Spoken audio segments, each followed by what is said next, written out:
আপনি কি জিন সম্পর্কে কিছু জানেন? ভাববেন না যে আমি এখন জিন নিয়ে গল্প শোনাবো। রিল্যাক্স। তবে তা না হলেও জিন সম্পর্কে কিছু কথা বলতে চাই।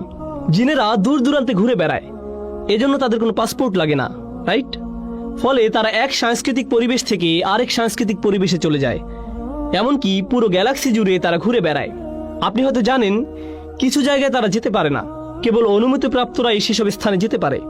সেখানে যেতে চাইলে তাদের উপর শিহাবান রসাদান তথা জ্বলন্ত উল্কাপিণ্ড আঘাত হানে। এই স্থানগুলোর বাইরে বাকি সব দিকে তারা যেতে পারে। ফলে আপনি ধরে নিতে পারেন যে তারা বহুভাষীও বটে। রাসূল সাল্লাল্লাহু আলাইহি ওয়াসাল্লামের উপর ওহী নাজিলের সময় একদল জিন পৃথিবীতে আটকে পড়েছিল। আপনি কি সেই ঘটনাটি জানেন? জিনেরা আকাশে ভ্রমণ করতে পারে, কিন্তু কোরআন নাজিলের সময় আকাশ সিলগালা করে দেয়া হতো।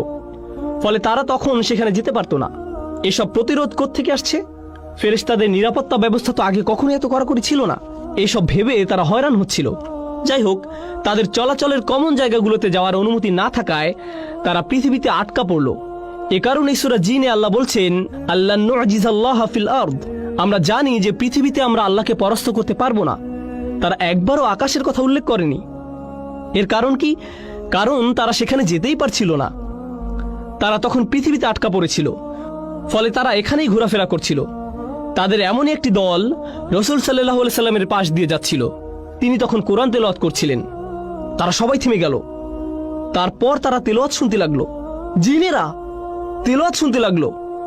তারা যেহেতু বহুভাষী ছিল, সেহেতু মূসা আলাইহিস সালামের উপর নাজিলকৃত কিতাবের সাথেও তারা পরিচিত ছিল। তারপর কি হয়েছিল? আল্লাহ তাআলা তখনকার ঘটনা বর্ণনা করেছেন, ওয়া ইয সারাফনা ইলাইকা নাফারাম মিনাল জিন্নি ইস্তামিউনাল কুরআনা ফালাম্মা হাদারুহু ফাকালু আনসিতু। তারা পরস্পর কথা বলতে বলতে সেখান দিয়ে যাচ্ছিল।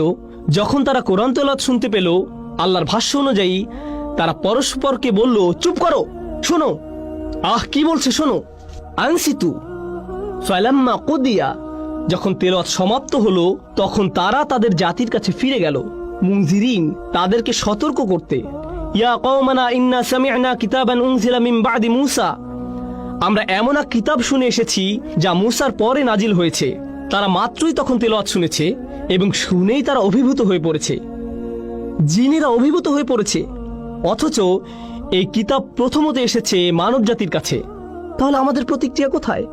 যখন আল্লাহ বলেন যে তারা নামাজকে কাজে লাগাতে পারেনি, ওয়াল্লাহি, আপনি নামাজ বিষয়ক আয়াত সম্পর্কে চিন্তা করলে দেখবেন যে কোরআন তথা আল্লাহর বাণীর সাথে ঈমানদারদের সত্যিকার সম্পর্ক মূলত নামাজের মধ্যে নিহিত।